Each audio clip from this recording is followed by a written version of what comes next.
What's up, everybody? Welcome to We Have Cool Friends, the cool show where we interview our cool friends about the cool things they do. I'm Greg, that's Tim, and that's our cool friend, Will Friedle. Hey! Finally. Yes. We were talking about it before the cameras went on, Will. It's been a long time coming. Yeah, years. I know, right? Comic-Con backstage, I think I was wearing this Batman Beyond shirt. I ran into you. Back in the day. Wow. That was, what, 4 or 5 years ago, I think. Yeah, right? Because we were still spare bedroom, I remember, and I was like, we can't bring Will to the spare bedroom. Yeah. I remember I freaked out because he came back. He's like, dude, I saw Will Friedle. We were like hanging out. I'm like, oh my God. And now here I am between two Batmen. Yes. Yes. The real one and then you. Yeah, exactly. I'm just wearing a shirt, just being a fan. It's a good exactly. shirt, though. Yeah. It is a great shirt, of course. So yeah, now Will, that's the thing. Of course, we've learned a lot with We Have Cool Friends. Yes. It's one of our newer shows. Okay. But what I started doing is being too casual, I've been told in the comments. Where Really? I don't introduce the person. Oh, okay. So what I like to do is, Will, how would you describe yourself to the audience if they don't know who you are? I'm a Leo. I enjoy long walks on the beach, Chinese food, and women who aren't afraid to cry. No, I'm me, you know. I'm Will Friedle. I've been very, very lucky in my career is how I look at it. Interesting. So I've been, you know, one of those things where I've gotten to play some of the coolest roles in the world, and just super lucky. So yeah. You were Batman on Batman Beyond, of course. I was Batman on Batman Beyond. I mean, just from my own kind of childhood, I was Batman on Batman Beyond. I was Lion-O on Thundercats, Bumblebee on Transformers. Hell yeah. Star-Lord on Guardians of the Galaxy, Green Lantern, Green Arrow, Deadpool, Bumblebee. I said Bumblebee, Deadpool, and there was what was the other one I was thinking of? I mean, again, then they pop up, and I go, oh yeah, that one and that one. I mean, I've got Blue Beetle. I mean, I've gotten to do some super cool stuff. Hell yeah. You dated the president's daughter at one point? I dated the president's daughter at one point. Yes, I was the minion of the devil with eight double hockey sticks. I was on Boy Meets World. Yeah. Just super lucky in my career. Yeah. And so that's the thing. Of course, I'm spoiled. I get to see you at least once at Comic-Con. We get to hang out. We can catch up for a little bit. I didn't realize when I said, hey, Will's coming on We Have Cool Friends. What questions do you have for the friend zone? The amount of people that I assume this is your every waking moment at a con. How often does somebody come up to you and say, can you yell Feeney? It's often. Every question from the best friends on patreon.com/kindoffunny is like, yeah, this, that, and can he yell Feeney? Can he do the Feeney call? Yeah, which I get all the time. And I say the same answer, which is true, which is so... And it's a story. It's a very cool story. Give it to me. So when I started... This is what you have a story. You give it to this. It's a good story. When I started Thundercats... So Thundercats was hugely important to me for a number of reasons. One, it's Thundercats, and I'm a child of the 80s, so it was the greatest show in the world. It was also the first animated series that I wrote for. Oh, wow. So that was important for me. But I was also playing Lion-O, which was great. So Larry Kenney, who played the original Lion-O, played my dad on Thundercats. Awesome. And when he started the show, he was at a convention and somebody said, can you do the Thundercats Ho? And he said, well, I'll do it one more time.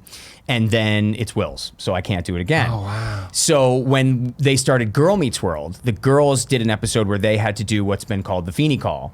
So I went to the set, and I went in front of the audience, and I said, I'm going to do it for you guys one more time, and then I'm passing it to the girls. So now it's the girls to do. That's awesome. So that's why when anybody says, do the Feeney Call, I'm like, I can't. It's not mine anymore. It's theirs now. So yeah, That's it rad. belongs to them. Yeah. And then so they're it's like, I can't believe I waited in line 4 hours. Yeah, it's like, sorry. It's essentially the Lion-O story. Yeah, Stuck up celebrities. Yeah, that's true, right?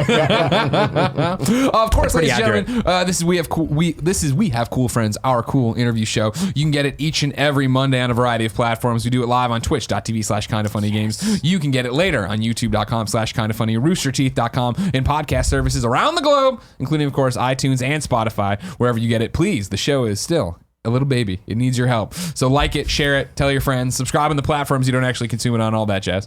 We're brought to you by our Patreon producers, David Mindtell, Mind Freak, and our sponsors, Liquid IV and Upstart, but I'll tell you about that later. So, Will. Yes. I like to go backwards. I like to start way back. Okay, we took an Uber here. A little bit further. Okay, I didn't know where you wanted to start. What was the thing? Did do we have to write you a check for the hotel, or what was the deal? I don't know. I think we got charged for the hotel. I have no idea. Check me. I hate it when hotels do this. Yeah. On the thing, prepay, yes, prepay, and then they do this. I don't know. Maybe they didn't. Again, I have no idea. Now you're trying to double dip. You're trying to double dip. Trying to get paid. I'd like to be paid for the room for 3 nights, even though we were just there last night. Man, you guys just drive a hard bargain. No. How does all of this start for you? How do you get on this path to being the Will Friedle? Luck. Again, I use that word a lot because it's true. And there's a number of times in my career where easily could have gone the other way. So it started with me in Hartford, Connecticut, born and raised. Nice. And the Hartford stage is, I was doing school plays like a lot of people do. And the Hartford stage is a very famous stage near us. And my drama teacher at the time, was in the 3rd grade, said they're auditioning for having a cattle call for a play called The Doll's House, an Ibsen play called The Doll's House. I went in there with 75 other kids, and I got the smallest line, smallest part of the play, where it was a kid who walks out in the beginning, and I think I said, thanks. And I walked out. Nailed it. And nailed it, exactly. And a week before the play, they switched me with the lead kid. So I then had like 4 scenes. Hey, that thanks kid is killing it. It was, that thanks kid is just out of the park. He's eating up the scenery back there. We got to get him in there. But I didn't realize until later how important a play it was. It was, the cast was Mary McDonnell and David Strathairn, and it was like, it was sick. And I did that for weeks. And my parents, it was funny because we were talking back there about kind of stage parents and stuff like that. My parents were the opposite of stage parents. They were like, we have no, both my parents are lawyers. My father's a captain of the Navy. He's like, we don't know anything about the acting industry. If you want to do that, we support you wholeheartedly, but we can drive you to the bus. And so they would literally, by the time I got home from the Hartford stage and I begged my parents to let me be an actor, they said, you're going to go to college, you're going to be a doctor or a lawyer, that's what you do. And I said, no, I really want to try this. So I had bad pictures. I'm 11 at this time. Oh man. I had bad pictures taken behind, like in my dad's office, like the, your Headshots. dad's on a chair and you're like all this stuff, and you could see like my original kitchen chair in my first headshot, where we're like sitting there. And my father at the time, for a lot of the kids watching won't understand this reference, he brought home the Yellow Pages. Oh, sure. Okay. He had, which was a big book with all these numbers in it. But he brought home a number of Yellow Pages from New York City, and we went through them and just mailed pictures to managers. And 6 months later, I was on my first series on Nickelodeon. Wow, dude. I was old school Nickelodeon. I got slimed. That's how old school my God. Nickelodeon I was. You can't do that on television? I did an episode of You Can't Do That on No Television where I got fucking way. slimed, but I did a show called Don't Just Sit There. Okay. Where we were like a young Saturday Night Live. We did skits, we had a band, we had special guests. There's great video of me interviewing Weird Al Yankovic and Michael Richards. I have like a mullet. I'm 12 years old. It's the greatest thing in the world. And so I did that for a while, and I was on Nickelodeon from 12 to 15. And here's where luck comes in all the time. So my parents again are like, we can drive you to the bus. So they would drive me to the bus in Farmington, Connecticut. I would take a 3-hour bus ride down to New York City. And you're 12. I'm 12. This is 80s New York City. Nothing bad happened. God. Nothing bad happened. That's like Actually, that's the thing, is nothing Ninja bad Turtle, New did York. happen. It was Ninja Turtle New York. It was like, you go to Ninja Turtle it was, New York. Oh, there it is. Oh yeah. my God. There's me at Don't 12 just years sit old. there. Oh, video calibration. Thank you. There it is. There's Weird Al. Yep, there's me. They're like, hold this giant foam rock while you That's interview him." always when you're on Nickelodeon, so it was always the weirdest sets, and I had huge hands as a kid, as you can tell. For some reason. You grew into him. I did. I love that we glossed over you got slimed. That quite possibly is the coolest thing, like being a I had to take lessons late 80s, too. 90s kid. And so Lessons I'm on how on to the get slimed? set of You Can't Do That on Television, and they're like, all right, here's what you're gonna do. And I'm like, the magic of TV. This I is like gonna how you be just went into great. like Teamster voice. Dude, it was all right. it Here's was- what you're gonna here's do, what- kid. Well, it's also, we're up in Canada. This is where they shoot You Can't Do That on Television. So they're like, all right, here's what you're gonna do. And I'm like, oh my God, where's it? And it's literally a dude on a ladder 2 feet from you. And I'm like, okay, so kills me magic a is little gone. bit. Damn. Kills me a Magic little is bit. gone. They figured it out later. And, Yeah, right. And figure it out. Wait. So I want to pause it already. Yeah. So was the Hartford stage, was that like the first time where you were like, I'm taking this more seriously than the other kids in the plays? Like the school plays? Yeah. Okay. It was one of those things where I just knew, from the time I was 5 or 6 years old, I knew all I wanted to do was make people laugh. Like, Sure. that's just it. I wanted to. I think it comes from being the third kid in the family. You want to Desperate for stake your attention. claim kind of thing. Sure. So I just wanted to make people laugh. I loved being the center of attention. I loved it. So every week in second grade we had Free Day, which was a Friday where we could do whatever we wanted, and I always put on a play, and it was always the same play. It was Stone Soup. You guys remember Stone Soup? No. So Stone Soup was a play about soldiers that came into this town that had no food. So what they did was they went to the center of town and they put all these stones and water in this pot and they started boiling it. And then the townspeople were coming out and going, "What are you doing?" Like, "Oh, we're making stone soup. It's like the greatest soup in the world. The only thing missing is carrots, but we'd give you some." The guy goes like, "Wait, I have carrots." And then you go and get, and then the next guy would come and be like, "If we had just a little bit of meat, it'd be even better." But wait, I have meat. So that's how they get soup. And it's every week I did this same play. What were the other kids doing? For Eating free day, paste. probably, yeah, exactly. Now for my skill. Eating paste and going, shit, we got to watch Stone Soup again.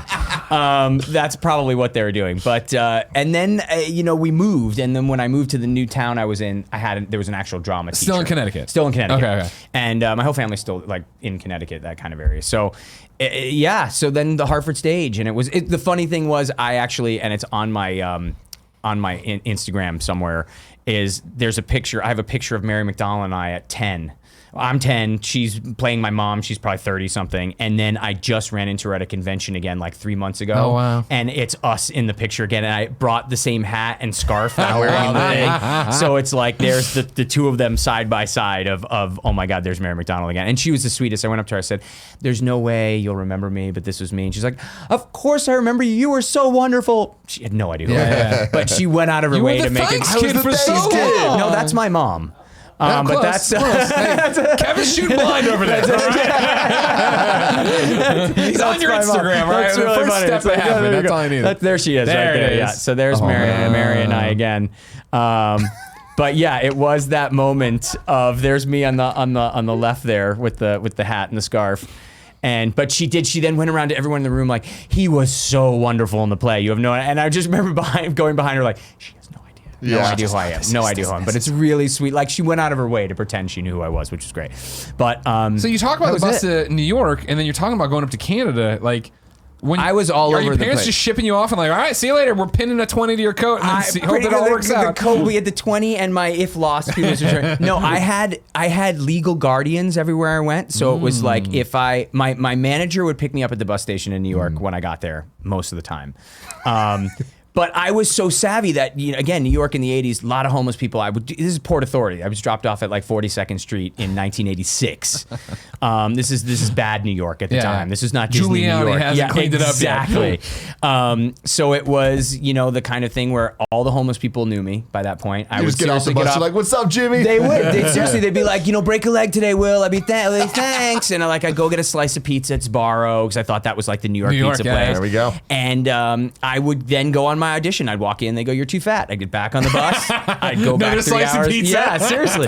So it was crazy. And then Don't Just Sit There. That was in the city. So I moved to the city for 4 months, something like that, with my older brother at the time. He came with me.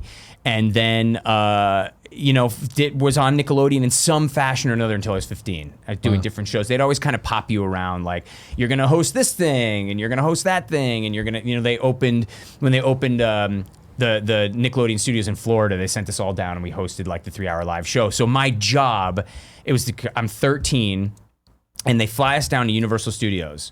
The park's not going to be open for Oh my 2 God. months. So they're like, "Here's your job. You're going to live at the park before it's open.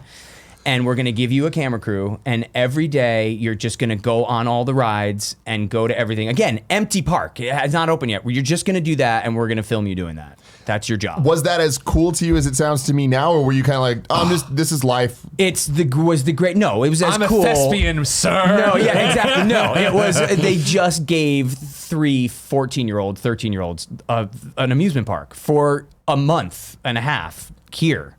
Do you remember Double Dare? Of course. Remember Robin, who pushed out all the stuff? Robin was my guardian. Oh my God. She was my legal Your guardian life in Florida. Like, you're the ultimate kid. If you say you went on one of the Toys R Us, like push everything in the cart things, then no. get the fuck No, out of here. exactly. No, did not do that. But ran the Double Dare set. I mean, but she was She was our legal guardian. Like that, I had my own condo with one of the other hosts of the show.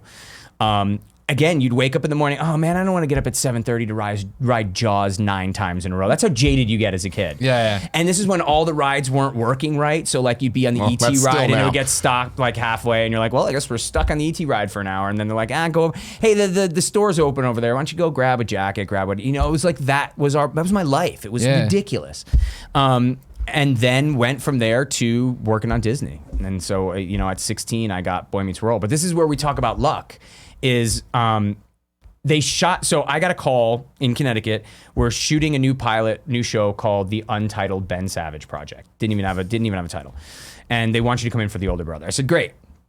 Day of the audition comes and I got sick. So I didn't go, and they cast somebody else, and they shot the show. They shot the pilot. There was another Eric Matthews. Yeah, because I remember the pilot. Was another Eric else. Matthews on the show, and the kid was fine. I forget his name, but he was not a bad actor. Robert Downey Jr. Exactly. Robert Downey Sr.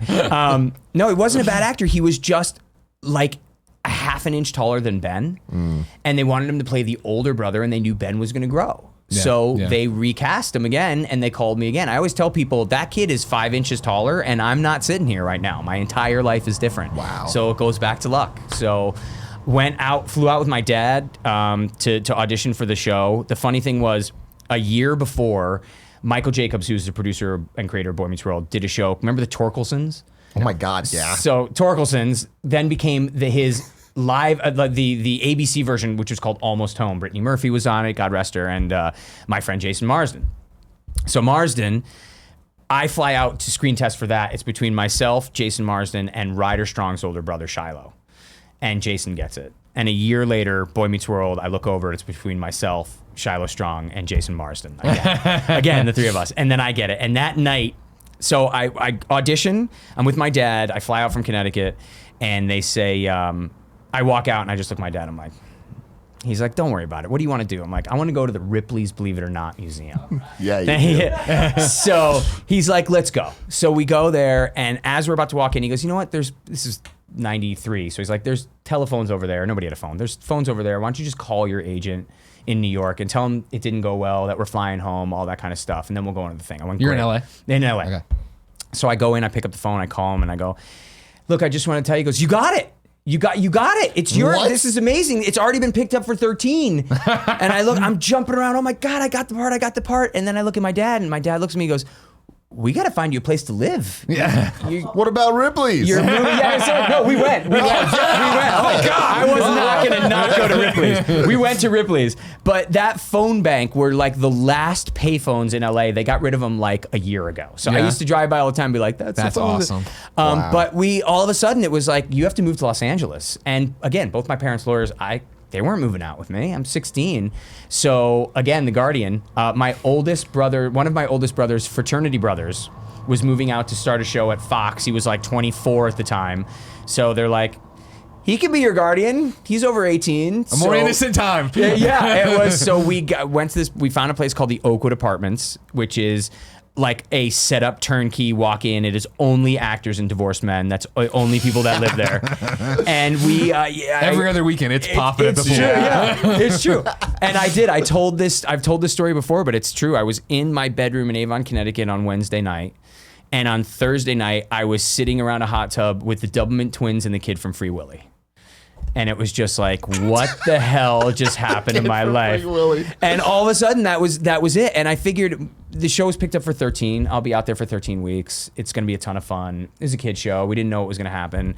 And we got picked up for our back nine. I was like, hey, we're doing 22. This is great. And then it just kept going around for 7 years. Wow. Yeah. So wait, you just said Ryder Strong's older brother. So Ryder Shiloh. Strong, who is Sean Hunter in the Correct. show, auditioned to be Eric Matthews in the show. His older brother, Shiloh, auditioned to be Eric Matthews in the show. Yes. And would've because been crazy. Shiloh was on a show called The Mommies at the same time that Boy Meets World was on. They only did like one season, but Shiloh was an actor as well. So there was a good chance that it could have been Ryder and Shiloh on the same show. Yeah. Yeah. They're now directing, they write together and direct together now. They're doing a bunch of stuff. But yeah, Shiloh was, so it was all them. And that night that I actually got the part, the night of that thing, my dad was like, well, what do you want to do? And we had this brand new thing in LA called City Walk. Oh, yeah. So I was like, let's go there. And as I'm walking up the hill, Jason Marsden and a friend of his are walking down. And You're like, in your face. dude, it was. I was like, hey, how are you? And I'm like, Dad, this is Jason. And he goes, hey, how you doing? He turned to his friends and he goes, yeah, this is the prick that stole my job. And we were friends ever since. He's been my best friend ever since. So I was That's best man so at his rad. wedding and That's all awesome. I mean, it's been that kind of thing. But that's how it was. My dad always says that. My parents call Jason number 4 because we're the three boys and then there's Jason. Yeah. And he's always like, I'll never forget the prick that stole his job. That's always what he said. The prick that stole his job. My dad loved that. So yeah, and then we were doing boy. And that was it. Before we leave Connecticut, do you have time for friends? Do they understand what you're doing? Are you an outcast of trying to? Yeah. It seems like it goes every which way with actors. It does. Young. I've noticed that with kids, anything that makes you different is bad. So even being the actor kid where you're on TV and getting fan mail, that makes you bad. I remember I went through 2 or 3 years in middle school where every time I opened my mouth in class, 3 or 4 kids would go, "I'm just acting." Every time I opened my mouth. School was tough. Yeah. Middle school was better. High school was pretty awful. So it was, and it's one of those things. The funny thing is I'm still friends with a lot of people. I'm from a very small town in Connecticut. There was like 90 kids in my graduating class. And they're usually kids that you've known your whole life. Like you were in first grade all the way through high school. And once Boy Meets World became popular, they rewrote history. Oh, yeah. So like the parties that I specifically wasn't invited to, all of a sudden they'll be telling stories like, "You were there. Come on. I remember we hung out all the time." And I would just sit there seething like, "Nope, was told not to go to that party. But thanks so much for pretending that I was invited." Like that kind of thing. Yeah. It's gotten better. And the other excuse I always heard a lot was, "Well, you're never there. You were doing Boy Meets World the whole time." It's like, no, I missed 5 months of my senior year. I was there for all the rest of high school. So anything that makes you different is not a good thing. It was tough. I wasn't bullied or anything like that. I was just kind of ignored. Yeah. It was you're just kind of people are more indifferent to you than anything else. So, but that's one of the reasons I loved LA is by the time I got out there and got my group of friends, and it was just like, I don't want to go back to Connecticut. So during that time, did you have a group of friends in LA though? That you I did, like, sure. Was it like Harry Potter? Harry Potter a little bit, where it's like you just can't wait to go back to Hogwarts. Let me get back to Hogwarts. Absolutely. Hogwarts, incidentally, was my safety school. But it was that kind of thing where it was like, I just want to get back to LA. And at this point, I have my own apartment. I'm driving to work every day. It's like You're 16. I'm 16, and it's like I'm coming back now to high school, and it's like I remember that we had this thing in my family where whenever we would go out, my parents were very cool and lenient with certain things. Whereas like if you went out and you went out with friends or something like that, just when you come home, you walk into my parents' bedroom and you kiss my mom on the cheek so that she knows that you're home. And I came home after being in LA for my first year, and I went out with a couple friends that I did have in town, and I came in and I kissed her on the cheek, and she started laughing. She's like, "You have your own apartment 3,000 miles away. You can come home kind of when you want to come home now. We get that." But it was that kind of situation, and it did get better with some of the friends, and you kind of, especially with, I don't know if you guys ever had a town like that where you kind of grow up with everybody the whole time. Sure. But it ebbs and flows with friendships as it does everywhere else. You're good friends with these guys and these girls, and then you're not, and then you are again, and then you're not. It's one of the reasons I'm out here is one of my oldest friends that I grew up with from the 4th grade just got married, an hour from here. So my wife and I flew up and we're here. So So do you, and I'm not trying to go for skeletons here. No. Are you are you straight and narrow in LA, or do you fall under the pressures of, I'm 16, I have a car, I'm on a hit show, and nobody's watching me except Robin from Double Dare, and I can do whatever I want? As great as that would be, no, totally straight and narrow guy. Yeah. I didn't start drinking until I was like 25. Oh, wow. I don't think I've ever been to a club in LA. Yeah. So I was never, I just wasn't that party guy. It was more the freedom of going out, driving, doing what I wanted to do. If I wanted to have a drink, I'd have a drink. I just wasn't really that dude. So no, that was one of the other reasons why I think I was allowed to do so much of the stuff I did when I was growing up, because I wasn't a wild kid. My parents knew that I had a good head on my shoulders, and I was also, laser focused on what I wanted to do. I knew what I wanted to do from the time I was a little kid. From the time I was 5, I wanted to be Michael J. Fox on Family Ties. That's all I ever wanted. Not in Back to the Future. Movies, forget movies. I just wanted to be on a sitcom. So I wasn't going to do anything that was going to throw that. It was just, I was having too much fun on the set, and I was a 60-year-old man from the time I was 16, where it was I would work hard all day, and then I'd come home and watch TV and get to bed at a reasonable hour. Like that was what I. Well, hell yeah, that's what I did. There's nothing wrong with that, right? No. Especially, and I think that's something that so many people struggle with, right? Of like, you've accomplished your dream, right? And of course, there's that thing of you don't want to fuck it up, right? Sure. Like you got there, you don't want to lose this. Sure. But there's also it's one of the reasons why you hear a lot of people make fun of actors, like child actors. You get the jokes about the Gary Colemans and stuff like that. I never do that because I've been in that position of knowing that there's a good chance that you lived the first line of your obituary by the time you were 20, which is a tough thing to do and to realize.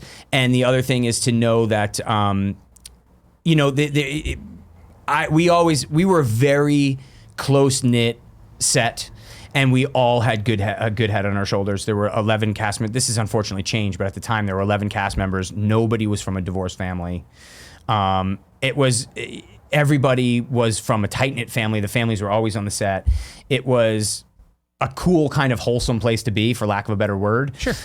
So we weren't the big party kids and that kind of stuff, but we also were able to keep it in check. Michael Jacobs would come down to the set every once in a while and call us all together and go, I'm just here to remind you guys that this all ends. Like, this is not going to be forever. Look around, enjoy it while you're here. And that's important because you're getting your ass kissed like you're the greatest guy in the world on a Thursday, and then you wake up on Friday morning and you're done.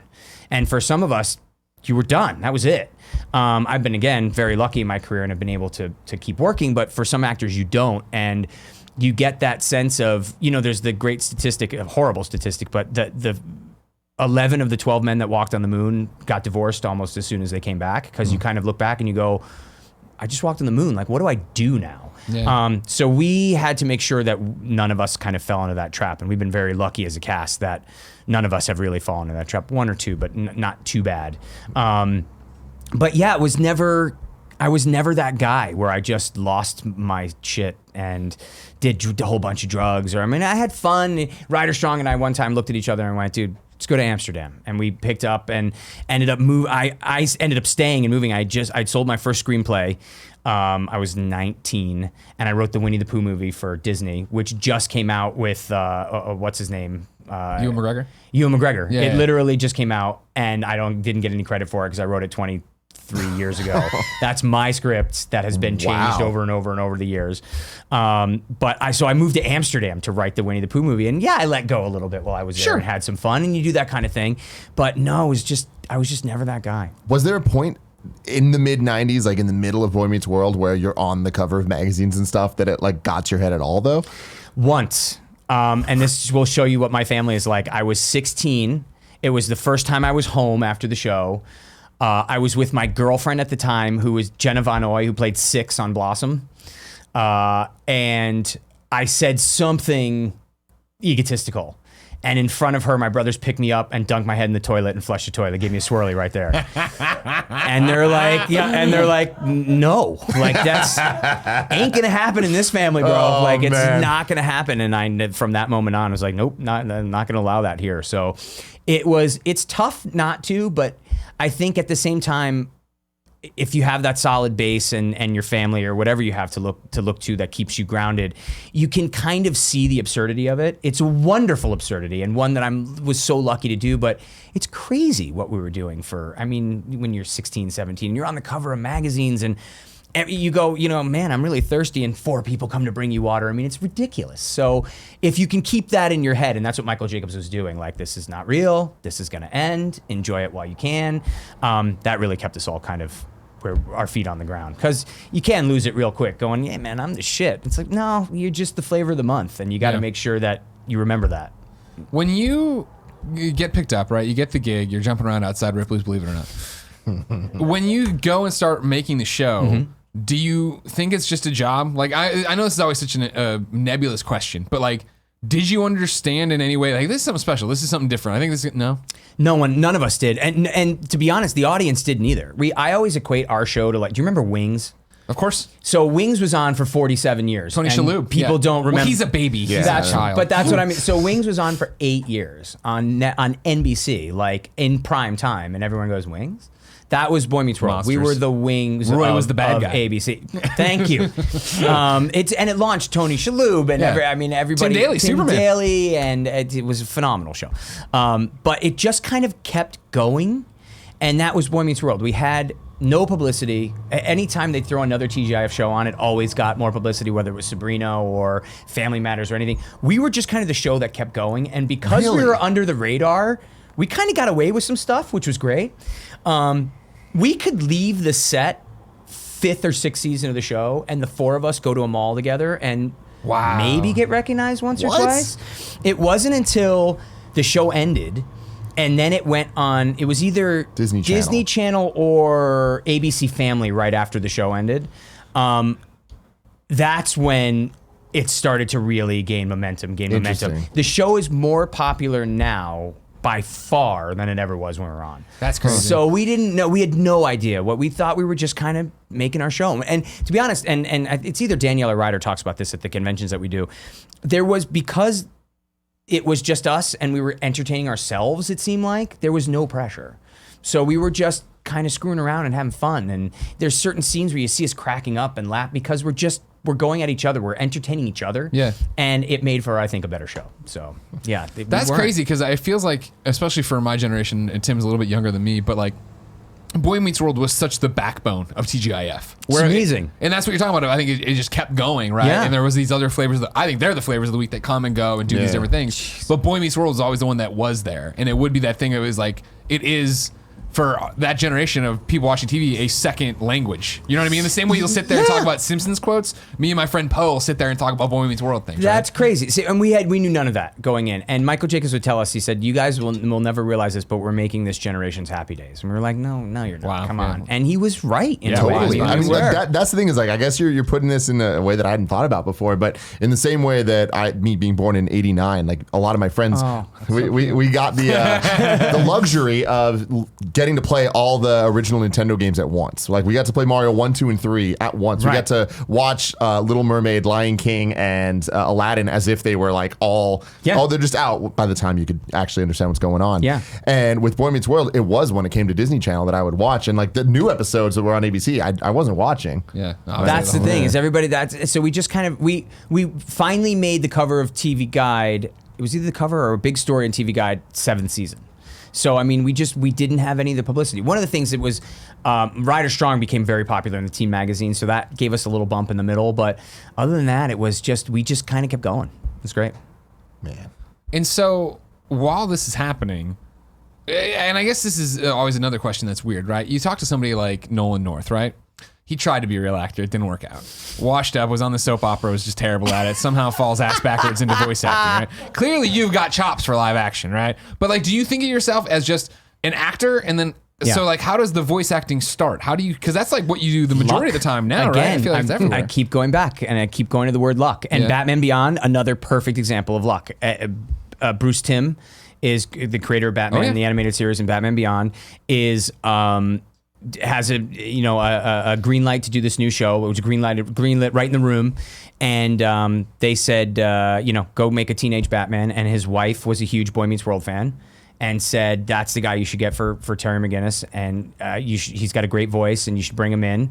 And he went, okay. And because of Bruce Timm's wife, I was brought in for Batman Beyond, and I got the part. So was that your first voice acting job? Never done voice acting in my life. Talk about a home run right out of the Well, gate. I always tell people who don't really know the world of VO or animation that it was the equivalent of saying, oh, you've never acted before in your life, you're now starring in a Steven Spielberg movie. Yeah. Because it was Bruce Timm, Glenn Murakami, Alan Burnett writing, all those guys producing, Andrea Romano directing, Kevin Conroy right next to you as Batman. I mean, it was the A++ of animated series. I personally, in my opinion, some people would disagree with me, I think Batman the Animated Series is the greatest animated series of all time. That's my personal opinion.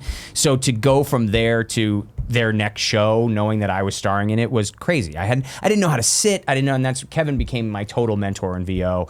Roll your shoulders back, open up your diaphragm. He's still a great friend of mine, and he helped me more than anybody in that aspect. But I'd never done any of it, and now you're Batman. He was your Bruce Wayne. It was awesome. He was. But that's we talk about that, where the relationship between Bruce and Terry was the relationship between Kevin and I in voiceover, like literally. What season of Boy Meets World does that equate out to? That you're like ballpark. How old are you? I guess would be We easy. started in '97, Batman Beyond, so that would have been 5th season of Boy, I want to say. Gotcha. And it was Michael Jacobs again. It was a big comic book guy. Loves comic books.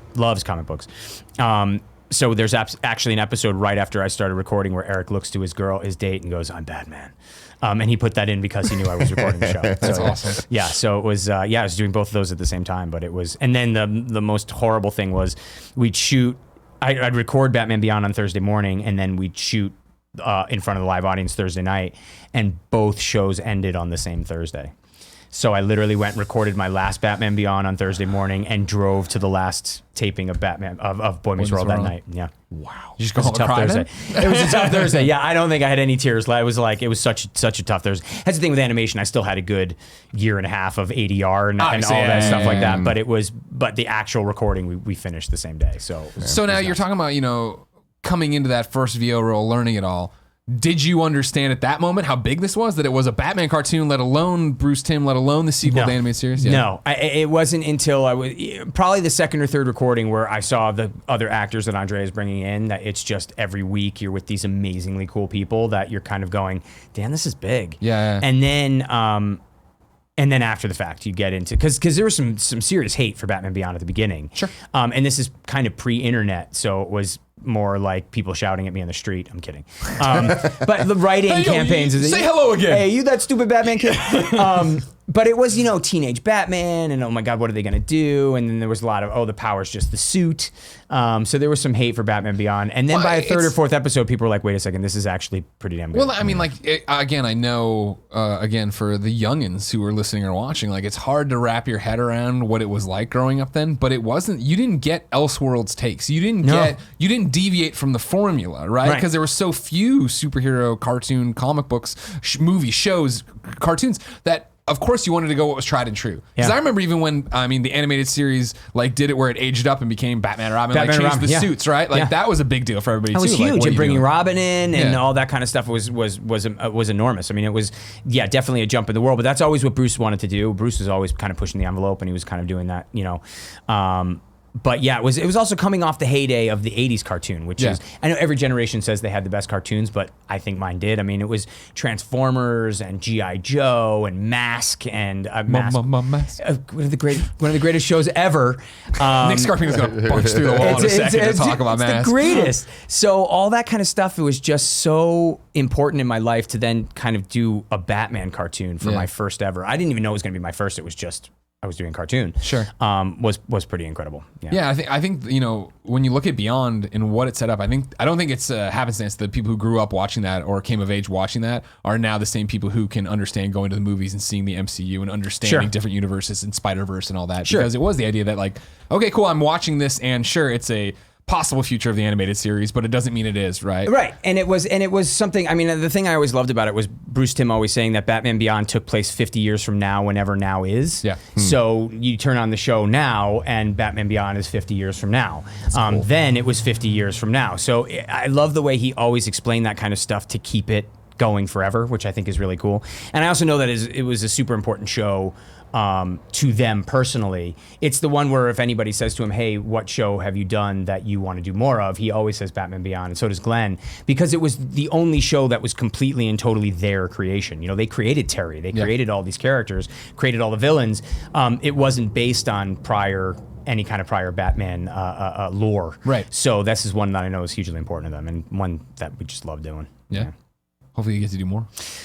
They're putting out the whole thing, right? Dude. The whole giant series is dropping here. Well, that's what they're saying. set. I mean, what they're saying, if the box set does well, that we could do more. So especially in this day and age with DC Universe and Netflix. We would love and it. all that. I mean, we would certainly love to play. I mean, I get that at conventions all the time. Like, if they did another Batman Beyond, would you do it? So, yeah, who would say no? Like, I really wouldn't. Like, hell yes, I would do that. And it's a second. Are you kidding? It'd be great. So, yeah, I'd love it. Do you want to confirm if you're in the CW crossover episode like Kevin I can Conn? confirm that I haven't heard anything yet. So unless they shot it. You want to go call your agent right now? From Call our my page, agent right? No, I can't imagine that I would be. I can't wait. But first of all, But what a cool nod that Kevin's in it, dude, right? That's I mean, insane. the fact that When they Kevin announced gets to finally play live action Bruce is the greatest freaking thing in the world. So he is the nicest human being, uber talented, and could not have been a better mentor for that side of the business. So I cannot wait. I've never seen an episode of the show, and I will absolutely be watching that one. So, Good way to get people to tune in. Yeah, Exactly. can't wait. That's why they do it, right? Can't wait. That Can't and the wait. musical episodes bring everybody back. Oh, God, I love the musicals. So you said you were talking about Transformers, the 80s cartoon. So Yeah. did you grow up watching that? Hell yes. Did you ever think that you would voice Bumblebee, especially in a way that you're actually giving a voice to a character that didn't have a voice? No, I did, and it's one of those things where I had no idea. I didn't even know when I auditioned for it that I was reading for Bumblebee. They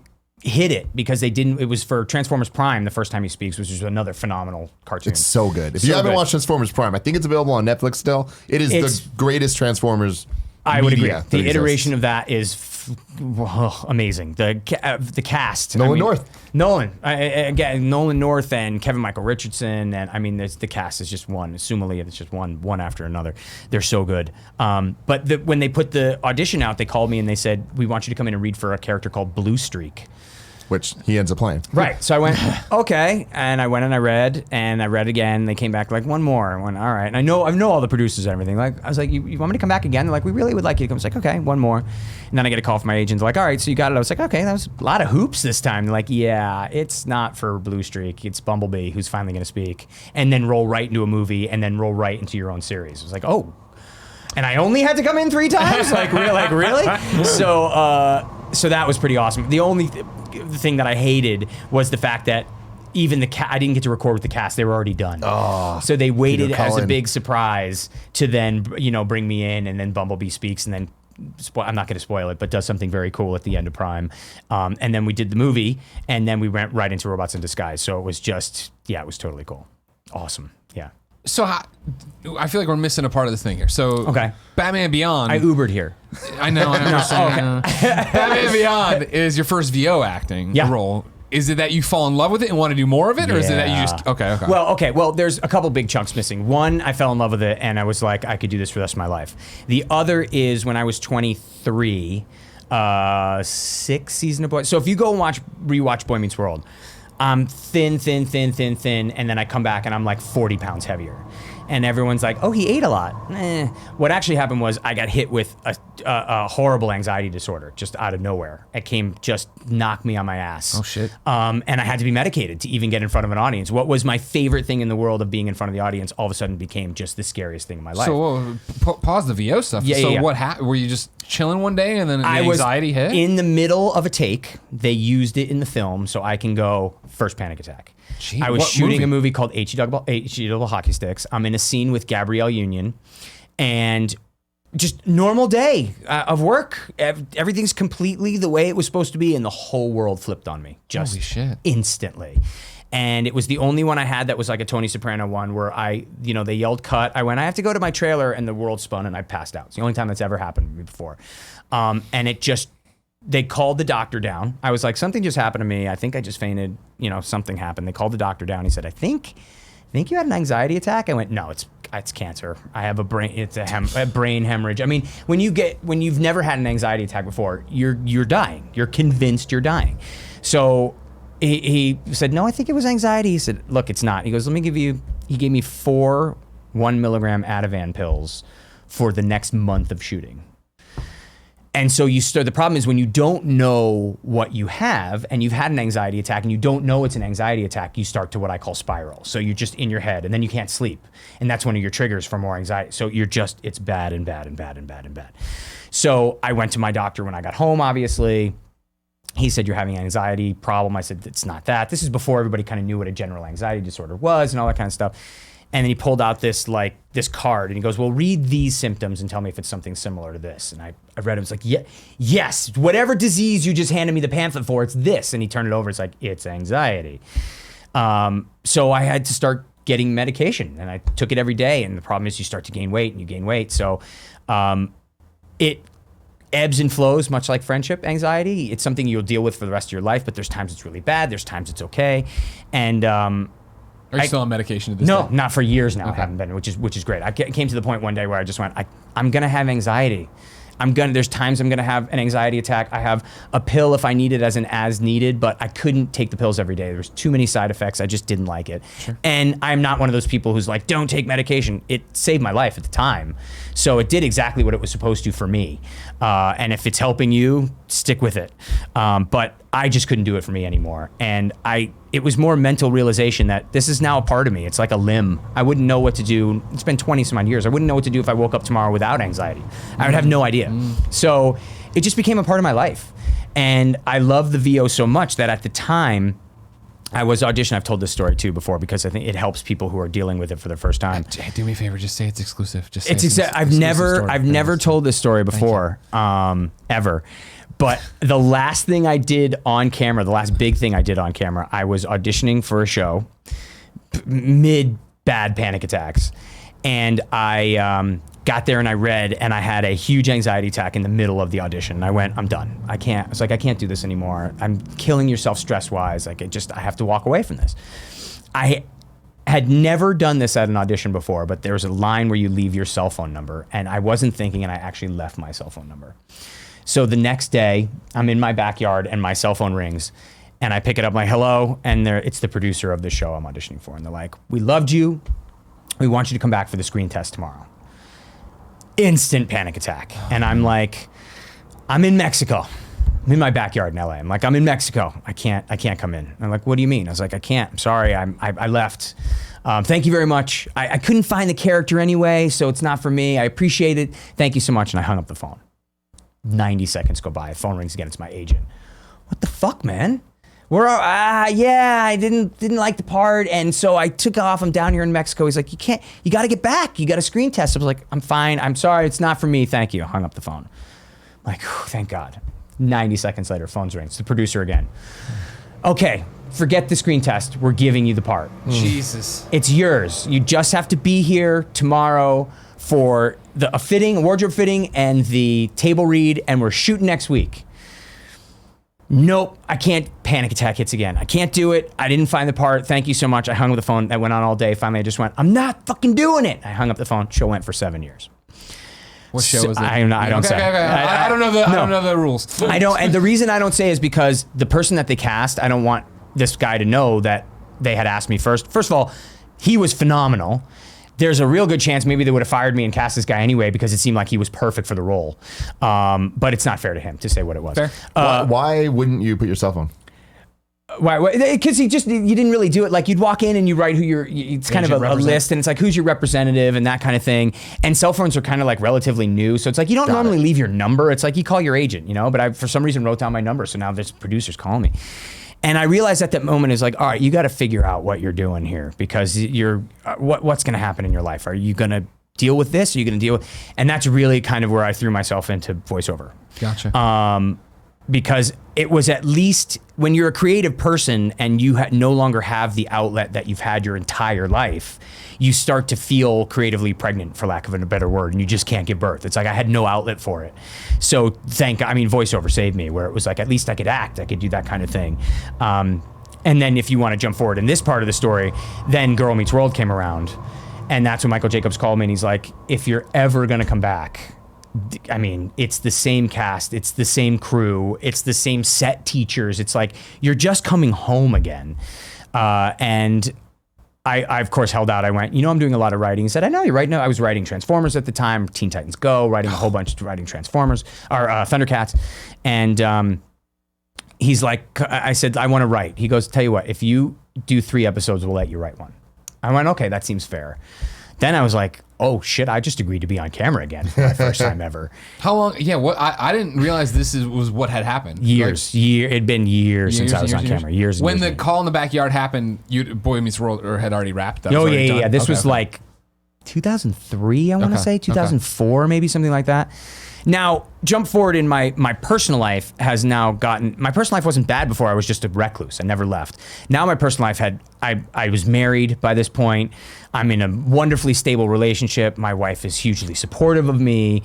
I started doing conventions a little bit, so I'm out in kind of the public again. And she was the one who was kind of like, you might want to think about this. Like, if you're ever going to come back, it's a good thing to do. And it's a tough story because I know she's sitting right over there. But it was one of those things where I was like, all right, I'm going to try doing Girl Meets World again. And I'm behind the audience, and the whole audience is there, and Michael grabs the microphone and he gives this huge speech about me coming back and everything, kind of laid it all out. Like, he didn't want to act for a long time. And I run out to a standing ovation, and I see the audience for about 30 seconds, but then I look over and I see my wife, and she's just bawling. And that's where I was like, oh, geez, yeah, I'm back. And it was wonderful. It really was amazing. And I ended up doing a number of episodes of the show.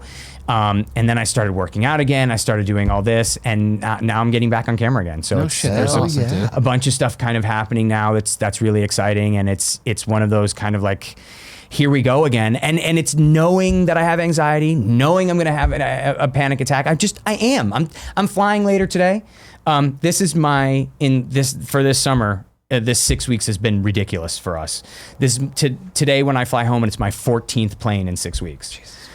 You figure you get used to it. I know I'm gonna have an anxiety attack when we take off. I always will. I wouldn't know what to do if we take off and I'm like, I'm not freaking out a little bit. Like, it's just now such a part of me that it just feels normal. So it's one of those things where it's like, I know I'm gonna be fine. I'm not gonna die. It's just gonna have 20 seconds of my heart's gonna beat, and then I'm gonna go, all right, fine, and I'm gonna put on my music and I'm gonna be okay. So once you get that in your head, then you're just back into it again. So now that I have that going, I know I can kind of jump into whatever's happening. So because for the way I've had it explained to me in the past, and for people who don't know, is that an anxiety attack is basically your body misreading something and sending you the signals that you're in immediate peril. Correct. Like, this is horrible, right? It is a slight tick in your fight or flight response where all of a sudden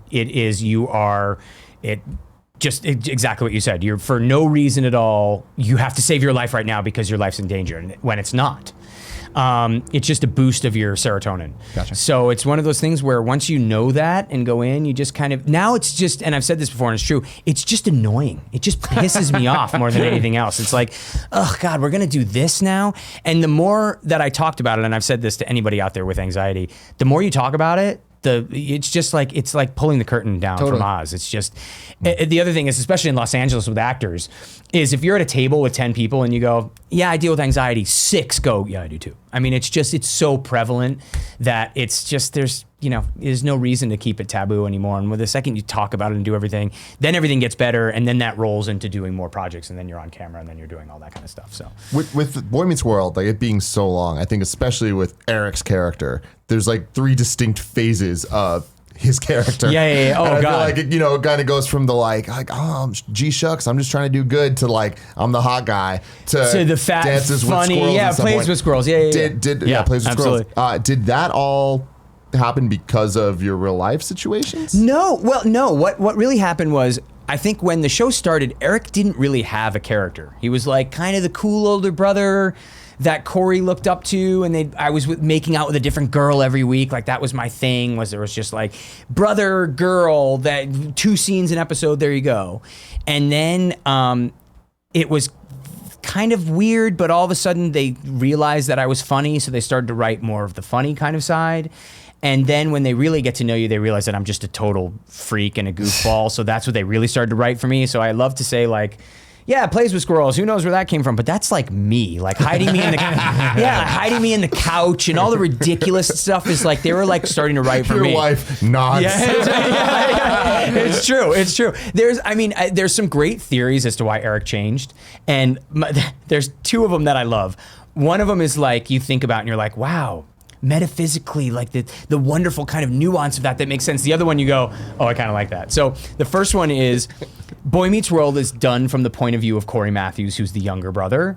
So when he's really young, he sees his brother as like the cool older guy, and the older he gets, the more he realizes that he's a goofball. So that's why the character changes, because it's all done through Corey's eyes. It's like, okay, kind of a cool writer thing. The one I like, which somebody put online, I don't know who it was, but there's a specific episode where Eric is trapped in a car with a girl in a snowstorm, and he starts slamming his head against the windshield, and then he knocks himself out. So the theory is that he actually has brain damage. And that's what happened, and that's why Eric is like that. So I was also looking at some stuff online last night. Did somebody mention something about Eric committing suicide? Yeah. What can we explain this a little bit here? This is a long-running, kind of funny mystery. Because Eric's still alive. So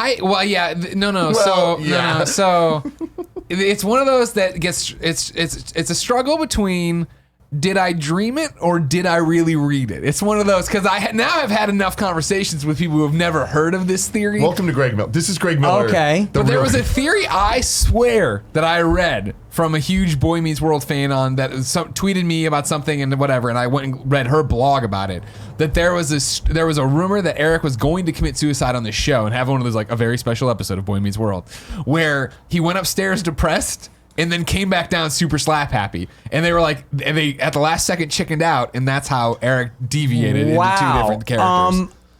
No. I don't think so. No. I don't think. I can tell you this though, and this I think is an exclusive. 'Cause There I we don't think go. I've ever talked about this before, and it might be one of the reasons why this theory kind of came up. Okay. Because there is an episode where Eric seems a little depressed, and he kind of says to Mr. Feeney, like, if I'm around, kind of like it almost alludes to the fact that Eric's leaving. Yeah. And it's because there was talks in the middle of me spinning off of Boy Meets World. Oh. And we actually, Michael Jacobs and I actually talked about a show. We actually talked to ABC about it. And then everybody kind of went, no, well, let's stick with Boy Meets World. I want to stay on Boy Meets World. But there was a talk of almost doing what Joey did on Friends beforehand, where Eric goes out to LA. Sure. So they set it up as if there was a possibility that was going to happen. But the suicide thing, yeesh. Hey, No, man, that you was... know, it was a very special episode. Home Improvement was doing it. You're too good for it. Come Yeah, on. no, I love a good, very special episode. I'm a big fan of it. That's a tough one, though. Yeah. Damn, they were going to Chucky Cunningham me. Yeah, That's I know. remember Chucky Cunningham? Yeah. You don't, do you? I don't know who we're talking about, do you? No Like, idea. look how young he is. I know. He knows the pilot of Happy Days. Exactly. You remember this? My Oh, brother. okay. That's what my brother used to say to me whenever I'd go home, and he'd Yeah. want to really twist the knife, be like, "Dude, they're gonna Chucky Cunningham." Oh my God. Because Chuck. I remember this from I Love the 80s.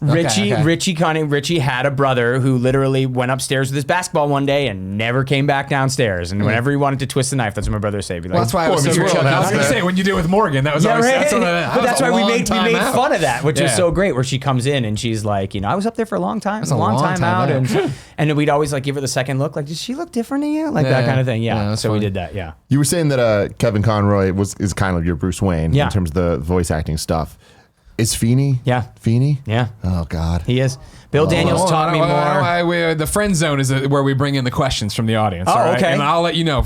And I'm not trying to rub it in anybody's face from previous episodes. You have the most questions in here. All right? That's how many people came out to support you. And we're not there yet because we still have more It's questions. only coming. 6, but it's still more than everybody else. Ben wrote into patreon.com/kindafunny and said, "Hi, Will. Hi. How amazing is William Daniels and how similar to his Mr. Feeney character is he?" He's incredible, and he's very similar to, well, okay, here's how he's similar in the way that he's a very kind man, but he's also, Bill is one of the original child actors. I mean, he started in vaudeville when he was like 6 or 7. I mean, he's been acting his entire life. So even from the time we started the show, it didn't matter how old you were. We weren't kids. We were just fellow actors. I don't care that you're 11. You have to be on the set at a certain time. You have to act your certain way. He would never raise his voice. He never yelled at us or did any of that stuff. But with a look, he could let you know, like, you're not doing the right thing right now. He taught us all, like I always tell people, my father taught me how to be a man. William Daniels taught me how to be a professional. He was never late, never missed a mark, never dropped a line. He was old school when it came to acting, and he imparted that on us. So in that way, very much like Mr. Feeney, but not like Mr. Feeney in that he didn't do it by sitting down and teaching us lessons. He did it by how he acted. His own actions. Yeah, it was, and because of that, we tried to emulate, how it was. He's phenomenal. I mean, we were just with him last week in '93. He was at one of the conventions with us. He's one of the funniest. He's got the most wry kind of almost British sense of humor, which is ironic because we thought he was British for the longest time. There were times where I think Ryder, by the time we were like 3 years in, was like, "Are you British?" And he's like, "What? No, what? I'm from Boston. No, what the hell are you talking about?" But We've been working together day in, day out for 3 years. How can you not? But the greatest part was we're sitting there. It was probably like the second or third day of working. And again, our producer, Michael Jacobs, says something, and Bill goes, "Michael." And we all looked at each other and went, "He's the voice of Kid. Oh, yeah. He's Kid on Knight Rider." Like I hadn't put it together. So when he said Michael's like, "He's Kid. Holy oh my God." And so we'd be introed before the show, and it was like, you kind of list your credits and then you'd run out. And they'd say like, he won 2 Emmys for St. Elsewhere, and people, and he was in 1776, and people, he was the voice of Kid on Night. What? And the whole place would just erupt. So it was amazing. Yeah. He is like Feeney in a way, also in the way that we don't want to disappoint him, like a parent. Sure. He's the greatest guy in the world, and he was like that. So it was totally cool. Yeah. That's awesome. Yeah. Thanks, Ben. He's the greatest guy in the world, right? But let me tell you, about the greatest feeling in the world. It's hydration. Wow. Let me tell you about our sponsor, Liquid IV. Liquid IV is the fastest, most efficient way to stay hydrated. How do we know? Because Andy Cortez in the other room swears by it. He uses it just about every day, but he sure uses it when he's b-balling. They let me write the ad again. Try to drink more water. Liquid IV hydrates you 2 to 3 times faster, more efficiently than water alone, with the added bonus vitamins of C, B3, B5, B6, and B12. Letters, man. Liquid IV has donated 1.5 million sticks to date to places like Haiti, Uganda, Puerto Rico, and most recently Nepal. With each purchase you make, Liquid IV donates a serving to someone in need around the world. Liquid IV helps you prevent jet lag when traveling. It's TSA friendly and is perfect for on-the-go travelers. It helps keep your skin hydrated while flying and can be used before, during, and after flights. Staying properly hydrated is one of the most important factors during the hot summer months, and it's a perfect way to stay hydrated when spending more time outdoors, which I know nothing about. Liquid IV is the fastest growing wellness brand. You can find them everywhere at Costco, even at Costco. You can get it as much hydration as drinking 2 to 3 bottles of water. We love Liquid IV. You know it. Andy's using it right now while he b-balls around town. And I know you will too. Right now, my listeners get 25% off at liquidiv.com when they use my code KFMS at checkout. That's 25% off anything you order at Liquid IV's website. Go to liquidiv.com, use my promo code KFMS to get your savings, and then start getting better hydration. That's liquidiv.com, promo code KFMS. Don't wait! Start properly hydrating today like Andy Cortez. And all my friends. My whole friend group, Kern and all of them, love this stuff. Okay. Up next is Upstart. As most of you have found out the hard way, getting into debt is easy. Getting out is hard, especially if your FICO score isn't great. Thankfully, now there's Upstart.com, the revolutionary lending platform that knows you're more than just your credit score and offers a smarter interest rate to help you pay off high-interest credit card debt. You've heard me talk about it on Games Daily before, but I'll say it here too. When I moved out of San Francisco, I took out a loan, and it had a bad rate. So don't do that. Use this. Upstart goes beyond the traditional FICO score when assessing your credit worthiness. They actually reward you based on your education and job history in the form of a smarter interest rate. Upstart believes you're more than just your credit score. They believe in you, and they understand that. They make it fast, simple, and easy to check your rate in just a few minutes without affecting your credit score. And the best part, once the loan is approved, most people get their funds the very next business day. Wow. The next day, Tim! Thank you, Will. He's approving it too. Over 200,000 people have used Upstart to pay off credit cards, student loans, fund their wedding, and make large purchases. Free yourself from the burden of high-interest credit card debt by consolidating everything into one monthly payment with Upstart. See why Upstart is ranked #1 in their category with over 300 businesses on Trustpilot. And hurry to upstart.com/morning to find out how low your Upstart rate is. Checking your rate takes just a few minutes and it won't affect your credit. That's upstart.com/morning. The entire time, I was just staring at Michael Rosenbaum's picture right behind you. That's all I could see was monster, Rosenbaum right behind you. He's a monster. He's The devil on your shoulder. You got That's my Troy problem. on one side and Michael on the other. And you It's bring horrifying. up 2 of them, 2 of the biggest offenders. You know what I Horrifying. mean? For the longest time, it's been great. You guys know your role, all right? Go over there, you do the acting and make the stuff. We'll make the podcast about it. Now I got Retro Replay. Michael Rosenbaum started a new podcast on top of his other new. Too many Stay out of my lane. Well, you do your lane and I'll be in my lane. Terrible people. I the agree. Problem. Yeah. Oh is my the problem. God, the Thing in worst. common here. We both know that. So that's good. Now, did you fall in with them through the voice acting as well? I did. Rosenbaum and I did a show together. Michael Jacobs' other show was called Zoe Duncan, Jack and Jane, and he was on that with Selma Blair. So I went on and did a couple episodes of that. And then he was also in Batman Beyond and Justice League and all that good kind of stuff. Troy, I met because he has. I bailed him out of prison several times. Of course, as needed. Makes sense. Which Totally was checks out. important. I mean, look at the picture right there. That is obviously the only thing you're cutting out is this 617-879-37644 that's underneath him. Exactly. Troy. How great would it be if that was his phone number? At least you put in there. No, he's. I know Troy from him being a terrible voiceover actor. Of course, right? A hack. Yeah, he's, You know what I he's mean? pretty bad at what exactly. he does. Yeah, he's pretty bad at what he does. Did you see him almost lose his leg over the weekend?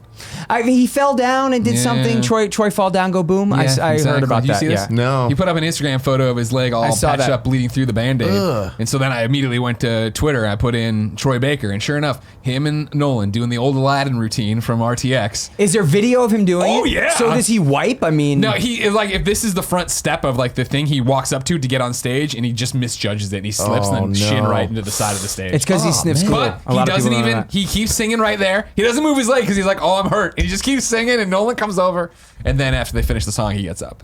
True professional. Exactly. No, he's You got- not. Staying Oh, character. sorry, my apologies. No. He's an amateur hack that nobody likes. you brought up, right? You go off camera because of the anxiety. Yeah. You fall in love, and you also fall in love with voice acting. And then I Ubered here. I fucking hate you. We got there eventually. I want to hear about this Uber driver at the end of it. You know? You mentioned, though, then you started doing conventions. Mm-hmm. Why? What happened there that you decided that you wanted to start trying that? I was in Los Angeles and they had a convention. It was Rhode Island Comic Con, and it sounded interesting. To be totally honest, we would get a free flight back east where I could then go see my family. Fair. And I had a blast. Like sitting there, not just being in front of everybody again and doing that, but talking to people and talking to fans is when I got it from my dad. My dad was the kind of person, if you're waiting in line for a pizza, for whatever, by the time he got to the front, he knew everybody in line for him. So I love talking to people. I love talking to fans. You meet a lot of kind of, especially actors that were on a show like Boy Meets World or something from the past, where it was like, you're known for one thing and I don't want to talk about it ever. I don't want to do that. I'm just the opposite of that. It's like, I'm so proud of it and I had so much fun doing it that it's like, yeah, let's talk. Great. What do you want to talk about? So I genuinely love talking to fans. I love playing Dungeons and Dragons, and so we'll talk about that. I paint miniatures. We'll talk about that. We'll talk about Boy Meets World. We'll talk about Kim Possible. I mean, it's like, it's phenomenal. So I have a blast doing them. I really do. Ton of fun. So, like, you talked about, like, did you worry about your anxiety there? In terms of, yeah. Oh, yeah. The thing that worried me more than anything else was doing the panel. Okay. Because, then it's just thousands of people staring at you, and the idea freaked me out. But the first one that I ever did was a Batman Beyond panel with Kevin Conroy. Oh yeah, so they're not looking at you. No, exactly. And I'm sitting next to Kevin, so it's like, all right, I'm not doing the first one with myself. I got Batman right freaking there. We're good. So it was an amazing experience, and then I was like, yeah, let me start doing more of these, and then now I'm doing them everywhere. Because that's the thing, following you on Instagram, right? I see you at them all the time. Yeah. I saw the one you're talking about. And it was the whole, not the whole cast, but a huge portion of the cast. I was in Boston, and we've had some great turnouts where we're filling rooms and stuff like that. So it's it's great, and it's just it sounds so cheesy, but our cast is really close, and we are really like family. So and I was wondering, if this brought you back together, or were you guys always? No, we were always like, we always like this. It's just, we get to see each other now more because of the conventions, but we're always in each other's lives. I mean, we're at Ryder and Danielle. Unfortunately, at the time got married on the same day, so we had to split who was. Going Oh my God, that is the worst thing ever. By accident. Hold on, that is a Boy Meets World episode where Corey is going back and forth to each one of them. He went to. Oh, you Stop broke breaking it again. the table, you broke Tim. it again. He went to. It was the light again. Was it? Did you break the light? No, again? this light bar. Okay, good. Don't tell Kevin. Just pretend it didn't happen. No, Ben Actually, went to. tell Kevin, make it seem like a big deal, and he'll like scuttle over all small and try to fix it. Let's do it. Just see the little hand come up. No, Ben went to Danielle's and I went to Ryder's. We split it up. But did you FaceTime at some point to connect? No, we did. We should have, but we didn't. But no, we did. We Danielle's literally my neighbor. I run by her house every morning. Wave as I run by.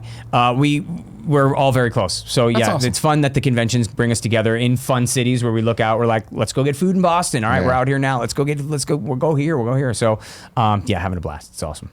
Yeah, it's so rad. I imagine too. Like you said, it's more popular now than ever. Yeah. Right? So to go out and actually see that and see the impact you've had. It is, and people dress like the characters, and dress like Plays with Squirrels, and giving lollipops as gifts, and quoting things and shirts, and it's.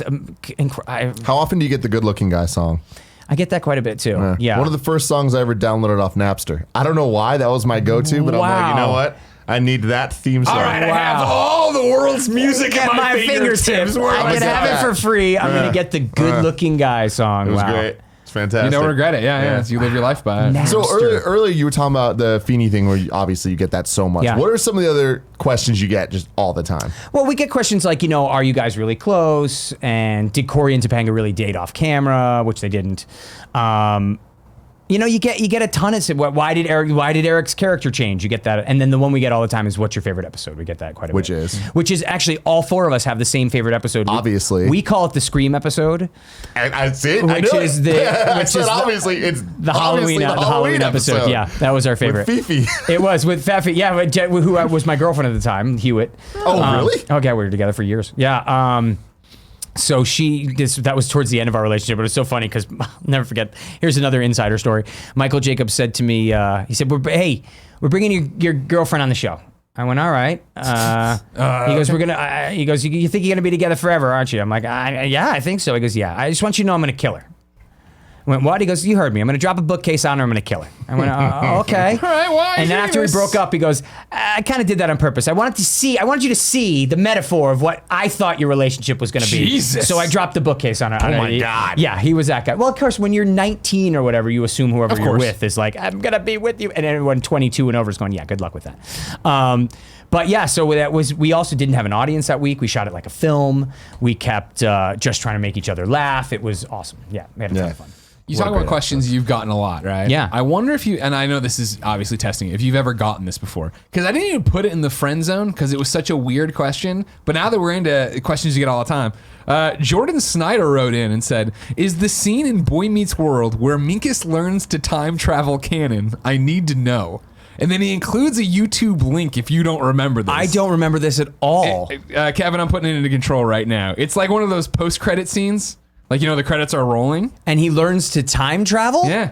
Oh, here it comes. Kevin's going to toss it up for you or whatever. But it's, Minkus figures out time travel on a chalkboard, time travels away, comes back, and erases it. And Jordan Snyder wants to know if that's considered canon.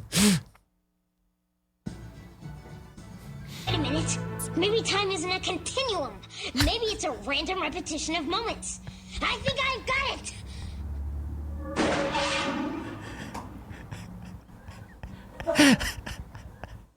It's in the show. No, it's coming back. A continuum. Maybe it's a random repetition of moments. I don't remember this at all. They were already shrunk it down and they're talking about what's coming up next on Family Matters. They're done. A continuum. Maybe it's a random repetition of moments. Nah. There you go. Yes, I would say that is absolutely canon. Thank you, Jordan. Yeah. Yes, that is canon. Absolutely. Minkus understood and learned time travel, but then erased it. So I hope someone screenshotted that because There that you was go. it. That's the kind of quality question you get. I love that. In the friend zone. I love that. Do we have other friend zone questions? Oh, we have tons of friend zone questions. Yes. If you want to be part of the friend zone, you can write in to patreon.com/kindoffunny, follow who's coming up on the show, and write in like Ian from Over the Road did. Ian says, this is for Will. Never sent anything in, so I'm not sure how this works, but I couldn't pass this up. You did it right. Good job, Ian. I'm a longtime Boy Meets World fan, and I absolutely loved Eric to the point where I still don't know if I've ever laughed harder than at the 5-year-long niece/niche callback, or him stalking Corey and Topanga on their honeymoon. Okay. No question. Just wanted to pass along my love. That's what I'm talking about. That's awesome. Well, thank you, Ian. I appreciate that. That honeymoon episode, I think, is one of the episodes that... So there were 4 episodes that Disney Channel refused to air. It was that one, the one where they... I think it was the one where they get married because they allude to the fact that Topanga and Corey have sex finally. One where Sean's an alcoholic for like an episode. And then I think the one where Ariana Richardson, I think that's her name, from Jurassic Park, was like a sexually abused girl. I remember that one. On the show. Yeah. I think those are 4 that Disney Channel refused to air, if I'm not Cowards. mistaken. Yeah. You know what I mean? They're afraid of the They'd show special it episodes. nowadays. Well, They're yeah. afraid of The special episodes are important. Yeah. Like the one where you're going to kill yourself. That's not a thing. You know what? I'm going to keep pushing not it. a You know thing. what I mean? My God. Time travel. I'm gonna write them canon. all. Non-canon. I'm going to write it. Will Adams writes into patreon.com/kindoffunny and says, what is your favorite moment from Batman Beyond and Kim Possible? He mentions Boy Meets World, but you already know. Love all the shows and my date with the president's daughter. Oh, that's very sweet. Batman Beyond, my favorite moment from I think one of my favorite moments from Batman Beyond, and is just a moment where I think it was in the Shriek episode. There's 2 and from that episode that are amazing, where they do an entire fight scene without any sound. Shriek shuts off the sound, so the battle scene actually happens with no sound. I thought at the time was awesome. just amazing. And then also when at the end he says Bruce says the voice was talking to me, but in my head he was calling me, and he said that's not what I call myself. And then Terry says that's my name now. Yeah, but that was a cool moment. And then I love the Egg Baby episode. I'm one of those people. I love it. Some people hated that episode, and I absolutely love the Egg Baby episode. So yeah, those would be some of my favorite. And then also I have to say when Terry takes Bruce to the Batman the musical. Yeah. And he says, what's wrong? It's Shway. And Bruce goes, it's Schwarbage. That was a pretty good one as well. One thing we didn't talk about, I mean, we talked about it in your journey coming back to live action acting. what was it like to see Girl Meets World actually happen? Because we were already, Tim and I working together, obviously, we were already huge Boy Meets World fans. And when that happened, it was like, this can't really be happening, right? They're actually doing this? At first, I was pissed, if I'm honest, because I learned about it on CNN. Both Ryder Strong and I learned about it from someone calling us and saying, do you have a comment? So nobody had even given us a heads up that it was coming out, which we did not like. For the record, Michael has profusely apologized for that.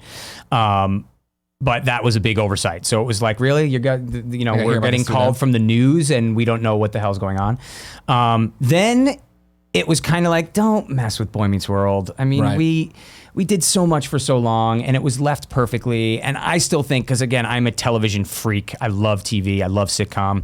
I think I'm biased, but I think one of the best last episodes of a series in a long time, because people have a great series and then you get to Seinfeld or MASH where you kind of flub the last episode and it's like, really leave a bad taste in somebody's mouth. And I think we kind of hit it out of the park with what people wanted for Boy Meets World, so it's kind of like, just leave it. Then I met the kids and they were awesome and they were us, like we were on the set going, that's us. So watching them kind of progress was pretty fantastic. And then coming back and being able to work with Ryder again and Ben again and Danielle again, but in different capacities, because I didn't work with Ryder as an actor again. Ryder was directing the episodes that I was on, which was really cool. And, Danielle was directing the show. Ben was directing the show. I was writing the show. So all of us kind of together again, but now older, and producers and writers and directors was a cool way to do it. And then to have the kids on top of that was great. And then, of course, it was Michael Jacobs in the same, I feel like I've said Michael Jacobs a number of times, but it was Michael in the same kind of writing the staff. Story. Yeah. And it had most of the same writing staff. So the tone was the same. So I liked that quite a bit, but I'm still one of those people who's like, everyone goes, did you watch the Kim Possible live action movie? And I didn't, and it might've been great. I just kind of like to keep my things. It's like, sure, I closed the door. The chapter was closed already. So, but Girl Meets World was fun because at least I was a part of it, which was cool. Josh writes in, patreon.com/kindoffunny. First, I wanted to say thank you for all of your work. Thanks, you have Josh. given me countless laughs, and for that, I thank you. Now it's question time. You've done so many different voice roles, Ultimate Deadpool being my favorite. What's an IP you really want to do voice work for? I love your show and thank you for sharing stories from all your cool friends. That is very cool. There's one character that I've always wanted to do. I would kill to do this character. I never get to play the bad guy, and I would give up everything I had to be Cobra Commander. Oh my God. Give me a Cobra. Well, it depends. I mean, I don't know how I would do it. It's like, I don't know if I'd go old school, like the Destro Cobra. Like, I don't know if I'd do it that way. Yeah. But oh my God, to be Cobra Commander would be just insane. Insane. Can you imagine? Yeah. You already have you're Batman, right? You have all these iconic roles and Bumblebee, all these things. It's cool. I'm Lex Luthor right now on DC Super. I mean, I've gotten to do some of the coolest stuff in the world, but man, something on G.I. Joe. Because G.I. Joe was my shit. I loved G.I. Joe. And it's the only show from my childhood that I haven't been able to be a part of. So that's the one, huh? That's the last one, the Golden Goose. You got to try. Remember Rob Paulson? He was in G.I. Joe. Yeah. Rob Paulson's been in everything. Snow Job. Yeah. Yeah. You can't name a cartoon and not have Rob Paulson somewhere. Yeah. Very, very few of them have Snow Job as a That's true. That's true. I liked Shipwreck too. I'm Shipwreck. He always had that kind of pirate thing. What's the problem, guys? Like all that. And the Zaymont and Tomax, you'd hit one and the other guy would forget it. So what about video games? Do you do a lot of games? I don't, and I'd like to do more. I started when I did a lot of games early in my career, and they shred your voice because you walk in and they hand you a thing this thick. I'd like to do a mocap. I'd like to try that at some point. Sure. But I mean, I did, Tony Hawk American Wasteland. Which was actually cool because I was a big Tony Hawk fan of the game. Who wasn't? And when that came out, I'm the you character. Like the character everybody plays. What? I'm Kensucky. Oh my God, I did not know that. So the thing that's cool is that when I played the game, which I was a fan of the games anyway, I could make the character look like myself, and then it was my voice. So I'm I'm the only one in the world that can play it like this. Yeah. So that was really cool. And I was in, Rogue Galaxy was a big game, and Jade Empire. Jade Empire. That was a big game. And then I did a couple of the Medal of Honors. Those were big. But you're just you especially the Medal of Honors where you're screaming the entire time and it's, MG42. Yeah, and you get you get a small hit, you get a big hit, you get a medium hit, and it's pages of this, and you're doing 4 and 5 hour sessions for 9 days in a row, and you come out an octave lower, and you're coughing up blood basically.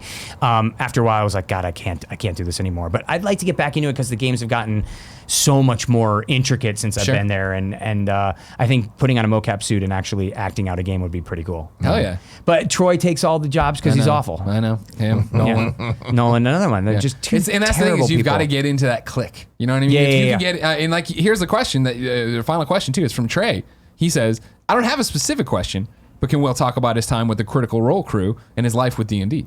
Sure. Here's the thing, you're already in with the Critical Role people. Travis Willingham, Laura Bailey. It's if you find one of them in a video game, guess what? Troy's there. Yeah. You know what I mean? Liam O'Brien's probably directing the thing. They're all there. Matt Mercer's there ringing it. They're all just rolling in money together. They're all doing all the same voice roles. All bad people. Bad people. Everybody you're talking Brian about. Foster, the worst. Foster, first of all, I know you interviewed him. I hope you were this far away because he stinks. Agreed. A lot of people don't understand the reek that Foster brings with him everywhere he comes. Okay, that's A. B, check your wallet because he's a thief. Damn. He's going to steal most of your shit and he's not going to look back twice. That's number 2. Number 3, he's a carjacker. There's a lot of stuff about Brian that people don't understand how terrible a person he is. A lot of thievery, a lot of skullduggery with Foster. He's a pretty bad guy, and we'll just leave it at that. Fair enough. But yeah, it's Critical Role. I mean, they're the greatest. I met Mercer because he was Tigra and I was Lino on Thundercats. And one, you look back in your career to certain regrets, and one of the regrets I have is he leaned over to me one day and he went, "You play D&D?" I went, "No, not really." He's like, "Getting a game together. Do you want to play?" I was like, "Not really. I'm good." Yeah. And that became Critical Role, which is kind of a big thing. Yeah. But I think he felt bad about that. So afterwards, he was like, "Come on the show." So I came on, had a blast, fell in love with Dungeons and Dragons. Mary McGlynn is a good friend of mine. And so she was also on the show. And she's like, "We got to start a home game." So we started a home game with Foster, who's one of my DMs, who's now going to attempt to kill me because of all the horrible things I just said. He'll never see about this, him. don't worry. He won't see this either, no, because he's out stealing a car. He's a great guy. The smell thing's real, though. But no, so I absolutely love D&D. It's one of those things That's where... funny that you fell into it that late. I did. And the thing that's so odd is I fell into it that late, and I am a fantasy novel junkie and have been since I was a little kid. So the idea that I could actually act out a fantasy novel essentially and never did was very, very strange. But the stuff with Critical Role led to my painting career. I did a show about painting that Marisha Ray came up with, and we've got some fun new stuff coming out. And it's they opened my eyes to a whole new world. It's another neighbor of mine, Travis and Laura, are run by their house as well. Yeah. Wow. So it's big fan Turns of out all you those run guys. 10 miles. You're just I like do. going by all these people's houses. I'm up to 4.5. I'm up to 4.5 a day. Good Up to job. 4.5 a day. So pretty excited. But no, I love D&D. I carry a D20 with me everywhere I go. There's one in my bag. Just in case. Just in case. Can't go somewhere when you're not armed. And I love talking about it. I love playing it. I love creating the characters. It's so much fun. And man, talk about I've been kind of ruined a little bit because my first DM ever was Matt Mercer. Sure. Yeah, So Us it's too. that's what I mean. Did a Game Over Greggy show exactly. back in the day. So it's like that's your first DM. I'm very lucky though because my DM Foster being one of them. The DMs now are really, really, really great. Patrick Fugit is our other one. So we've got 2 amazing DMs now, but yeah, it's a pretty tough act to follow when Mercer's your first DM. Yeah. But yeah, all those guys, Liam, everybody, they really brought me into that world, and I thank them for it because it's been opened my eyes, a whole new group of friends, a whole new group of gaming, and it's awesome. Well, Will, thank you for being one of our cool friends. Hey, thanks for having me here. You know what else is cool? What's that? Hydration. Oh yeah, man. Let me tell you about Liquid IV. Let me tell you about Liquid IV. Where can people keep up with you? I'm on Instagram. That's the picture one, right? Yeah, I'm on that's right, Instagram that's right, at that's official Wilfredell. I'm on Twitter at Wilfredell. And then, right now I'm doing Big Hero 6. I'm doing DC Superhero Girls. Hell yeah. There's, I think we got couple more episodes of Guardians of the Galaxy season 3 coming out, and then some fun new on-camera stuff that is going to be nifty and fun and good. So yeah. Well, Batman Beyond, the complete collection's coming out soon. Get it. Everybody buy it, please. Get it, because Buy then 2, we can throw do it away, doesn't more. We matter. can do more. If you buy it, then we'll do more. So Exactly. that's the plan. And it's and we've shot some new stuff, some new footage for interviews and stuff like that at the back collector's edition end. stuff. I think it comes So with cool. Return of the Joker. Oh, wow, nice. It's awesome. I can't wait to get it. Awesome. I really can't wait to get it. And then, I'm in a new movie that just came out on Tuesday, Lego Batman. Oh, It nice. just came out on Tuesday. I'm Nightwing in all the Lego Batman. So that Very was cool. to Troy Baker's Batman, who's awful. Awful. Someday they'll find somebody who can work for them. He's but you know what I mean? phenomenal. He's Batman. I'm Nightwing, and we had a blast doing it. So that's a new Lego movie that just came out, which is great too. Radical. So, yeah. Ladies and gentlemen, thank you so much for watching We Have Cool Friends. Remember, each and every Monday we come to you with one of our cool friends. I say each and every, not next Monday. Next Monday is Labor Day. Yes. And for once, we planned ahead and are taking the day off and not making everybody work, so everybody will be happy. 'Cause Nice. We're usually bad at that. That's good. And Well, good everybody for gets you from- guys. Thank you. We're I love trying. celebrating work by not working. I love this country. Keep up with us on Twitter to see who's up next. Go to patreon.com/kindafunny to support the show. Get your questions in. Like, subscribe, share everywhere you can. And until next time, it's been our pleasure to serve you.